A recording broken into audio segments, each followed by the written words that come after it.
Mackie with SearchAmelia.com, and I'm here at the Amelia Community Theatre with Geoffrey King, who is the director of the newest production, Cocktail Hour. Mm-hmm. How are you this evening? Good. So far, so good. Now, I understand this is just a four-person play. It is, yes. Having had 30-something people on the stage earlier this season, we've cut costs, because we're aware of what's going on in the world. Oh, and the actors at the community theatre get paid so high. Indeed, yes. We were able to double their salaries for this one. We've been real familiar with the last few productions that you've put out, Diary of Anne Frank, the Cabaret last February, I think it was. Why this particular play? I personally have not heard of this one. What's so special or magical about this particular? Apart from the fact that it doesn't have any Nazis in it, I think it was part of the reading committee's view that we needed something that was something radically different from anything else in the season. It's quite interesting, when the play was first published, it was actually listed as a comedy. Subsequent editions of the play removed the word comedy, although it is comedic. I think it was also the idea of having something much more simple, much more straightforward, something perhaps more familiar for our audience, a family situation, a drawing room situation. Having had the rather dark and frank story previously, and some of the other shows that we've done this season have been outside people's normal everyday experience, I think just sometimes people enjoy just sitting back. And I think everyone in the audience, young or old, will recognise either themselves or someone close to them in the play. Now, how long have you been directing plays? On and off, I suppose for about 10 years. I haven't directed very many plays. I've tended to be on the stage rather than behind the scenes. Was all of that here in Fernandina? No, I started my theatrical career, for want of a better word, in England, in London. Who's in the cast? Okay, well, we have 4 people, mother, father, and 2 of their 4 children, 1 son, 1 daughter. The father is played by Jim Hestand, who's been involved in ACT for several years, played a lot of roles. I think this is his sort of 14th or 15th show, something like that. His wife, his character is called Bradley. His wife, Anne, is played by Karen Harper, who I first met here when she was the costume mistress for a show I did here several years ago, called Picasso at the Lapin Agile. And she's costumed lots of shows. In fact, she did all the costumes for Cabaret. Oh wow, that was magnificent. With help, but it was her deal. And I kind of encouraged her to tread the boards, and I think this is her 5th show.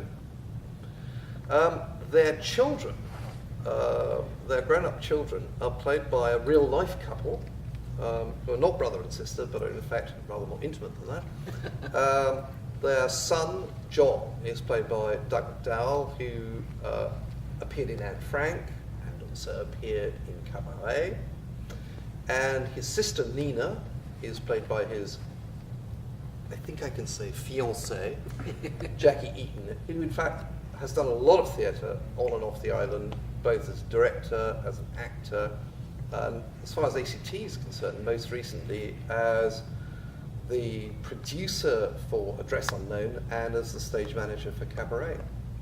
That there is a somewhat autobiographical element in this play, because the author, Gurney, A.R. Gurney, who wrote it, apparently made an agreement with his own parents that this play would not be put on in Buffalo, New York, where his parents lived, until after they were dead. And in fact, Doug, one of the cast, was pointing out that he found a piece from the Buffalo Bugle, or whatever it's called, local newspaper there, actually making references when it was in fact first performed. Which was after their death? Which was after they had gone wherever it was they went. That is interesting. And that's echoed in that idea is echoed in the play itself. For those of you watching, This is only part of the wonderful set designed for me by the brilliant Kerry Dresser, director of Cabaret and set designer extraordinaire. Well, thanks for taking the time to talk to me. I really appreciate it. It's been a privilege. Thank you very much for coming in.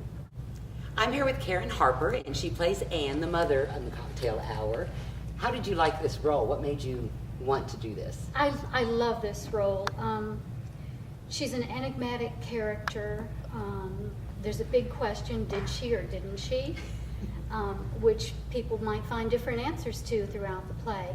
And she is so diametrically opposed to my previous favorite role, which was Lexi in the Dixie Swim Club, who was a floozy who'd been married 5 times. This is a very elegant woman in upstate New York who's been married for almost 50 years. And there are a lot of mysteries about the past.